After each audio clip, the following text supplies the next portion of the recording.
es que quisiera agradecerle mucho a la doctora Yadira haberme invitado, porque yo tenía su edad cuando inicié los primeros contactos con el francés. Mis primeras clases fueron en el CCH Naucalpan y a partir de ahí se inició el gusto, y yo estoy adscrita al departamento de francés de la FES Acatlán de la UNAM.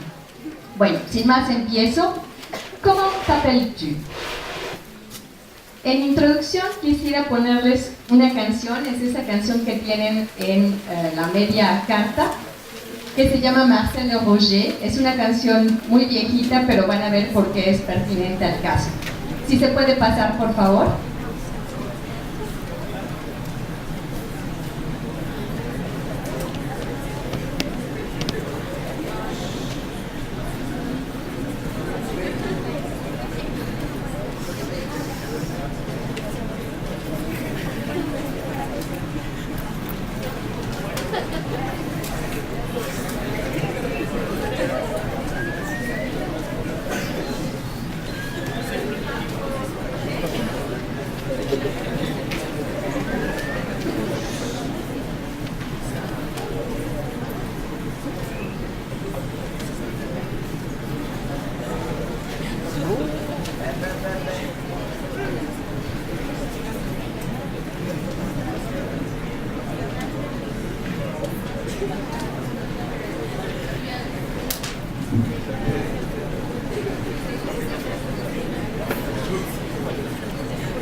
Les digo que hasta en los mejores congresos ocurren estas cuestiones técnicas.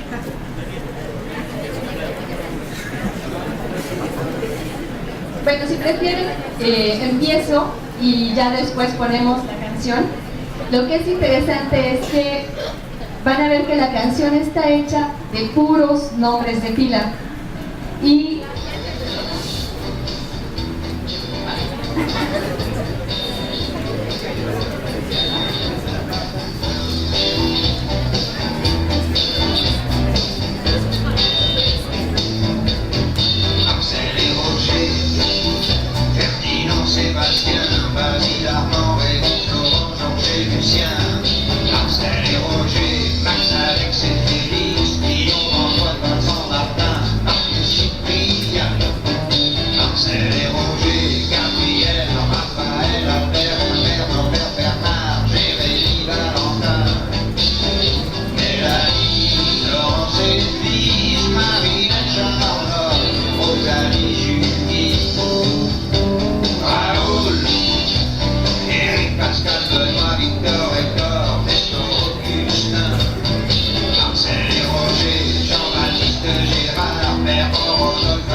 See me.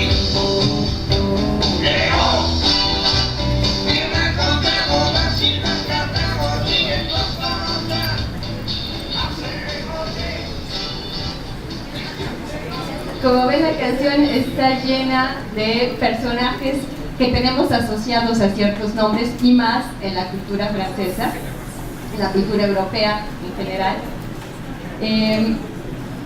Voy a ir pasando del francés al español, si quieren ir siguiendo en español mientras hablo en francés. Estoy en el número 2, a la derecha, digamos la una en el, si fuera un reloj. ¿Okay? Alors, le prénom. La notion dans l'histoire est la notion de patrimoine. À l'origine, le prénom était unique. Seulement, les personnes avaient un seul nom propre. Et au fur et à mesure que l'histoire a évolué, les latins, les romains, avaient 3 noms. Tenían 3 nombres los latinos, el prenomen, el nomen y el cognomen. Cuando invadieron los pueblos germánicos, se volvió al sistema de nombre único y se acompañaba del nombre del padre, el patronímico, ¿no? Para diferenciarlos, porque todos tenían más o menos los mismos nombres. A diferencia de lo que ocurre actualmente, el nombre de pila no era para distinguir y ser único. Au contraire, c'était pour appartenir a la communauté. Entonces había mucha gente que se llamaba con los mismos nombres y para distinguirlos había que ponerles, por ejemplo, el nombre del padre. Conocen el caso de Paco de Lucía, el guitarrista que murió el año pasado. Él era Francisco y de Lucía quería decir hijo de Lucía, era su mamá, porque él era gitano, ¿no? Entonces, ese es un matronímico, ¿no? Le matronyme. Petit à petit, les patronymes ont été fixés et sont devenus héréditaires. Ils passaient du père au fils, de la mère à la fille, à la famille complète, d'accord? Y actualmente hay que entenderlo como un patrimonio cultural y lingüístico. Hay que diferenciarlo del nombre de bautizo.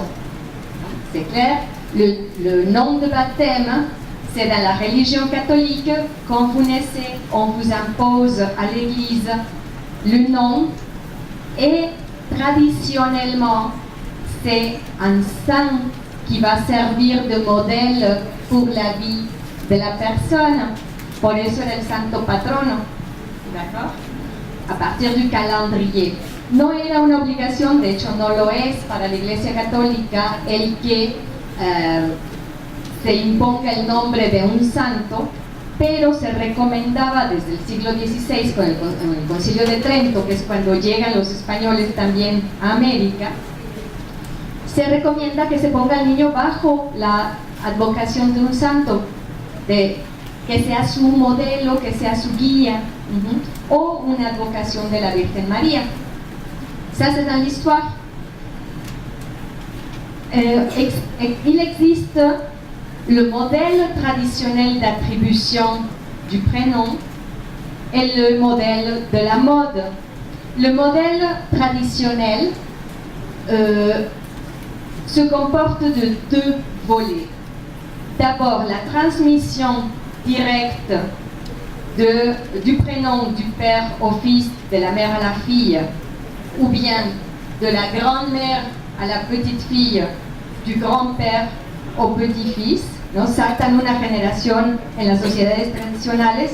En Europa, el abuelo marcaba al heredero que iba a recibir la tierra, el feudo o la parcela, según la clase a la que pertenecieran, dándole su nombre. Y muchas veces el abuelo era también el padrino. Entonces era el doble lazo, el lazo civil y el lazo religioso. El nombre es un bien simbólico, un bien symbolique, culturel, gratuit, no tienen que pagar por él, ¿no? Gratuit, y obligatoire. Dentro de la legislación, uno de los derechos del ser humano, de los derechos humanos y de los derechos del niño es atribuirle un nombre propio. frente a estos modelos de transmisión directa y de atribución calendárica está el fenómeno social de la moda. La moda a existé depuis toujours. À l'époque romaine, la mode à un moment donné, c'était le prénom germanique, c'était la mode. Por eso es que muchos santos actuales de la iglesia, pues, tienen nombre germánico, porque en una época cuando estaba introduciéndose el cristianismo, la moda era los nombres germánicos después de las migraciones germánicas que acabaron con el Imperio Romano. Entonces, la moda siempre ha existido. Tenemos la impresión de que son los medios masivos de comunicación los que imponen ciertos nombres, y no es tan directo. La televisión, l'internet, le cinéma, les applications cybernétiques, etc., donnent de l'impulsion à certains prénoms, mais ce n'est pas direct. Aquí en México, por ejemplo, el único caso que es muy claro que se atribuyó directamente, que salió directamente de la televisión, es el nombre de Yesenia. Porque Yesenia no es un nombre tradicional, fue creado para una telenovela de los años 60 y 70, más bien 70, y se puso de moda. Pero generalmente los nombres que se ponen de moda vuelven al cabo. ¿Qué es una moda? Es un cycle où quelque chose devient très visible, la fréquence augmente et puis elle diminue radicalement. Dans les prénoms, il existe des cycles de 4 générations, c'est-à-dire que la mode est constituée par les prénoms des arrière-petits-enfants qui portent des prénoms de l'époque des arrière-grands-parents.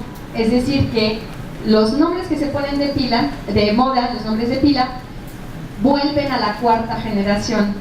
Los bisabuelos se llamaban de cierta manera y hasta los bisnietos regresan algunos. Je vous donne des exemples. Quand j'étais petite, Sébastien, par exemple, était un prénom de village ou un prénom paysan, un prénom d'une vieille personne. Et dans les années 2090, c'est devenu une mode. Santiago aussi. Santiago, c'était un prénom vieux, mais très vieux, seulement dans les villages. Et il est redevenu à la mode dans les années 90-2000. Entonces, a la 4ª generación regresan algunos nombres. ¿Okay?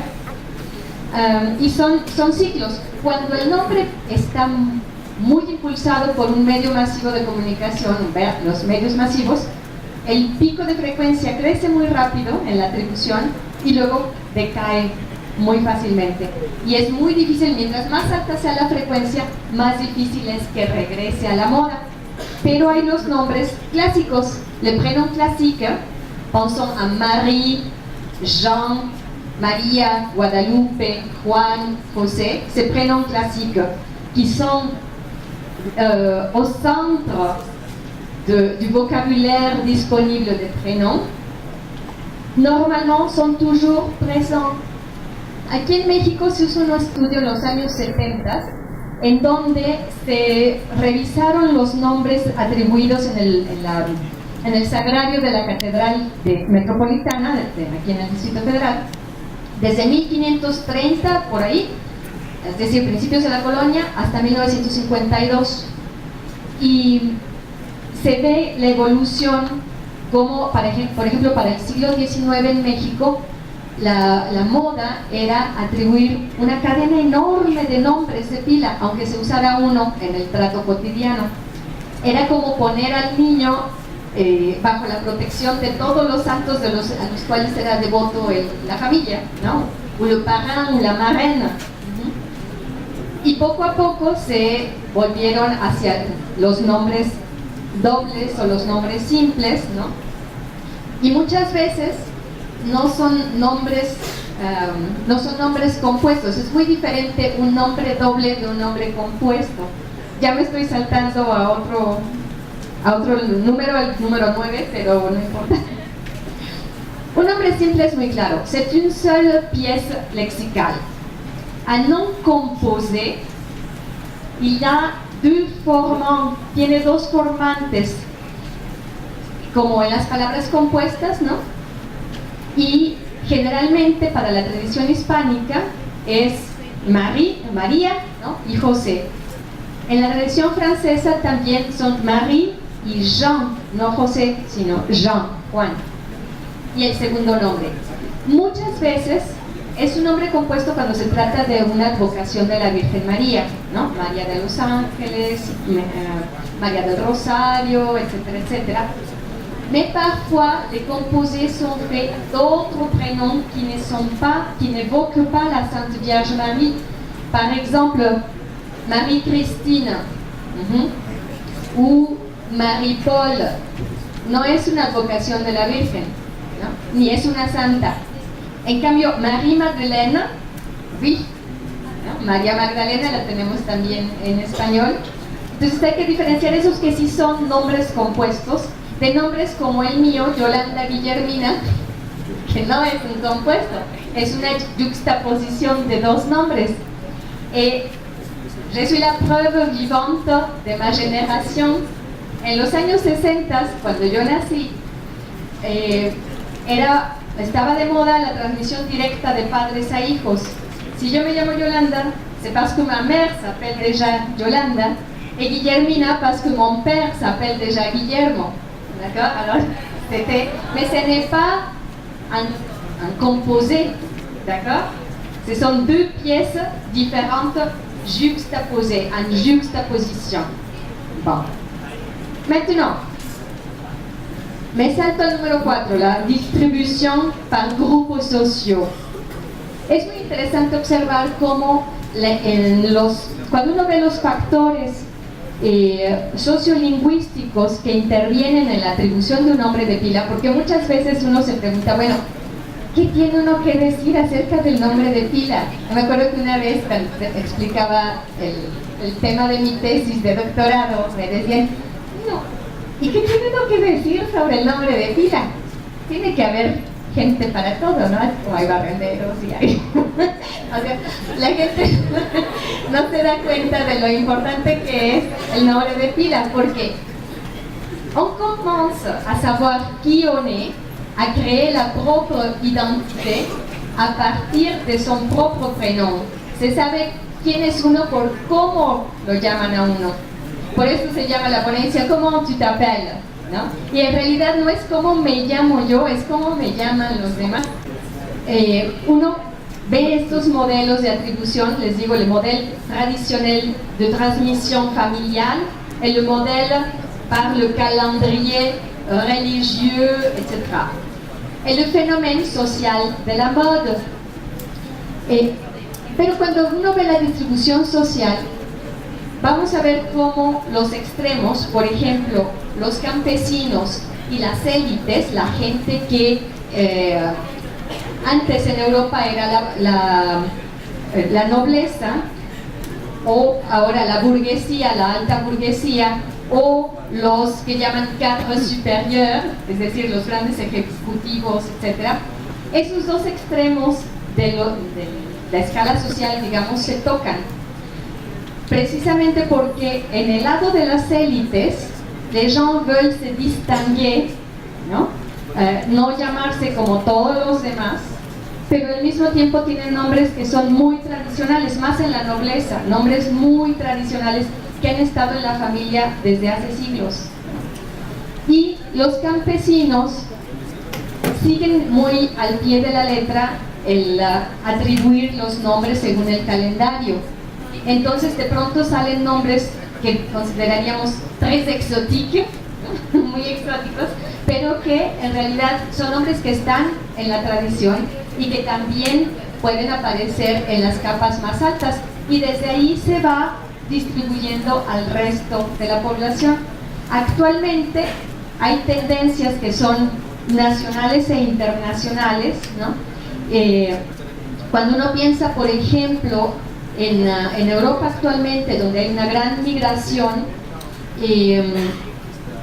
resulta que para no marcar al hijo inmigrante, piensen ahora con todos los problemas de Charlie Hebdo,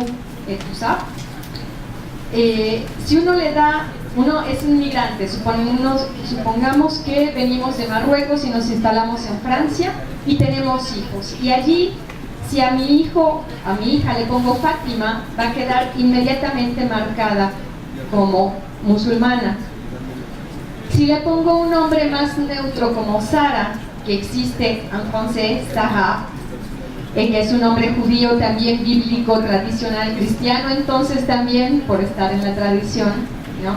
Si es un nombre que además existe en muchas lenguas, incluyendo el árabe, es una manera de integrar al hijo, evitar que sea inmediatamente discriminado, no es lo mismo que llamarse Mohamed, ¿no? ¿Y por qué ustedes se preguntan por qué Mohamed es el nombre más difundido en el mundo, no nada más en los países musulmanes? Porque en los escritos del profeta se decía que el que le pusiera a su hijo el nombre del profeta entraría directamente al paraíso. Entonces, claro, es una motivación muy grande. Quisiera preguntarle a la doctora Yadira hasta cuándo puedo detenerme, porque como fue muy... es un cuarto para las 12. A las 12 está... Ah, perfecto, ok, todavía puedo decir. Cuando les hablaba de este estudio que viene de los años 70 en México, el investigador, un historiador, decía que seguramente para el año 2000 las advocaciones marianas iban a desaparecer. En los años 60 es lo que más abunda. Mucha gente de mi generación se llama María algo. Si ustedes piensan en sus papás, por ejemplo, sus mamás, muchas han de llevar nombres de este tipo. Y él pronosticaba que para el año 2000 desaparecerían. Et ce n'est pas vrai. Actuellement, María Guadalupe continue tous les ans. C'est un des prénoms mexicains les plus populaires. Ça continue, Guadalupe. C'est un symbole important de la mexicanité, disons. Y d'autre part, hay otras advocaciones nuevas que muchas veces ni siquiera sabemos que son nombres de la Virgen y que se ponen de moda. Pensons a Montserrat, Arancha, Aranzazú, ¿no? O nombres que tienen significado, es decir, que todos los nombres tienen significado, ya sea etimológico o, como vimos ahorita, asociado a ciertos personajes, etcétera, etcétera. Pero hay nombres que, por ejemplo, tienen un significado actualmente. Por ejemplo, pensemos en Rocío, ¿no? Muchas veces la gente que lo atribuye no está pensando en la Virgen del Rocío, pero es una advocación también. Alors, le prénoms, aunque la sociedad se ha vuelto más laica, de todas formas, la tradición lingüística tradición cultural trae muchos de estos nombres que les digo, se renueva, ¿no? Al cabo de cierto tiempo regresa. D'autre part, il y a les emprunts, les prénoms qui viennent des langues étrangères. Ici au Mexique, la plupart des prénoms étrangers viennent de l'anglais, du français, de l'allemand et de l'italien. Pero no se creen que son solamente esas lenguas las que traen nombres para los mexicanos. Hice un estudio sobre los nombres de pila en Tlalnepantla de Vaz, el municipio que está al norte de la Ciudad de México, a lo largo de todo el siglo XX. Hay 26 lenguas distintas en los nombres de pila, así que no solamente es inglés y francés. Mañana, plan. Lenguas que ni siquiera tienen relación con nuestro país. Piensen, por ejemplo, Leilani, es un nombre que no es muy común, pero que estaba en el corpus. Es un nombre de una lengua polinesia, es un nombre hawaiano, y sin embargo hay alguien en Tlalnepantla que se llama Leilani. Entonces, no es solamente el inglés, el francés. Pensez par exemple a Omar, ¿no? Omar, c'est un prénom qui est devenu à la mode dans les années 90-80. Y Omar está en la tradición hispánica pues desde la conquista árabe de la península ibérica. Sin embargo, todavía es percibido como un nombre árabe, porque sigue siendo vigente en los países arabohablantes, digamos, ¿no? Les pays arabophones continuent d'utiliser le prénom Omar, par exemple. Pero son modas, ¿no? Y está el fondo tradicional. Ahora, ¿qué criterios se escogen? ¿Cómo se escogen los nombres? Hice también un trabajo de campo cuando estaba en Francia y les pongo ahí en el mapa mental, en el número 5 y 6, los criterios de selección, les critères de choix. D'abord, primero los criterios más socorridos, los primeros en frecuencia, y en el número 6 son otros que tienen menos del 10%. Entonces van a ver, le choix par le goût personnel et l'accord du partenaire. Es decir, uno dice, escogí tal nombre para mi hijo porque era un nombre que me gustaba. Pero muchas veces, le pongo allí un signo de interrogación personnel, non, parce que souvent c'est un prénom à la mode. Uno no se da cuenta de que lo que le gusta es lo que se oye bien para la época, lo que suena como eufónico, ¿no? Lo que suena bonito para la época. Entonces, el gusto personal se funde en el gusto colectivo de lo que suena bien para la época. Y por supuesto el ponerse de acuerdo con el compañero, con la compañera, ¿no? Accord avec le partenaire. Deuxième critère, la tradición. Tradición familiar u tradición culturelle. Esto que les decía, la transmisión de nombres de la familia, no necesariamente abuelos y padres, pero es lo más común. También pueden ser nombres de colaterales, nombres de tíos, nombres de padrino y madrina. Por ejemplo, en Francia esto era clásico. Los padrinos tenían el privilegio de escoger el nombre del ahijado o de transmitirle su nombre. ¿Okay? Y por supuesto, dans les couples immigrés o les couples mixtes, todas las parejas en realidad son mixtas, pero aquí me refiero a las parejas con doble origen lingüístico y cultural. Pensemos, por ejemplo, franco-árabe o franco-norteamericano o, no sé, mexicano-brasileño. ¿Okay? Entonces hay dos tradiciones lingüísticas y culturales. Es ahí donde se estudia, se piensa más qué nombres le vamos a dar a los hijos. Précisément parce qu'on veut garder la propre tradition culturelle, linguistique, la transmettre à l'enfant et faire la part de l'autre. La persona que j'aime, ¿no? Mi compañero, a él también le tengo que dar parte en esa transmisión. Entonces, por eso en las parejas mixtas es donde más se piensa esto que se llama le projet parental, ¿no? El proyecto de los padres. Actualmente son los padres los que eligen el nombre, pero no siempre fue así. Y es lo más común, tampoco es la única fuente, digamos, ¿no? Tercer criterio, la significación. Que ce soit la significación etimológica o bien la significación afectiva.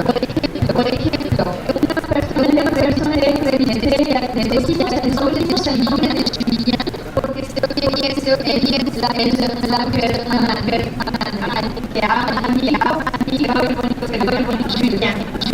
Entonces, este es el significado afectivo, no es el significado etimológico de Julien. O, por ejemplo, había otra persona que me decía que yo le puse a mi hija Julie, ¿no? Julia, digamos, Julie, porque el caballo de la casa se llamaba Julie, la yegua. Y yo la quise mucho y siempre dije, cuando tenga una hija, si tengo una hija, la voy a llamar Julie. Y esto pasa mucho, por ejemplo, con las mujeres a las que tradicionalmente se les ha enseñado a jugar con muñecas, etc. Muchas veces tienen una muñeca preferida y alguna vez dicen eso, ¿no? O sea, yo cuando tenga una hija le voy a poner como tal muñeca. Eso lo he verificado en entrevistas. Bueno, también existe otro criterio que es la falta de selección, el non-choix, porque me platicaban algunas anécdotas no se decidían en la pareja, tenían 5 nombres, ya estaba por nacer el hijo. En la legislación francesa tienen 3 días nomás para declararlo, si no el del registro civil tiene el derecho de poner el nombre que él quiera. Entonces ya se acercaba el día y tenían 5 nombres y no se podían decidir. Entonces, ¿qué hicieron? Pusieron en papelitos los nombres que tenían, les pusieron un terrón de azúcar encima y acercaron al perro. Y el perro escogió Norbert. Entonces el hijo se llamó Norbert.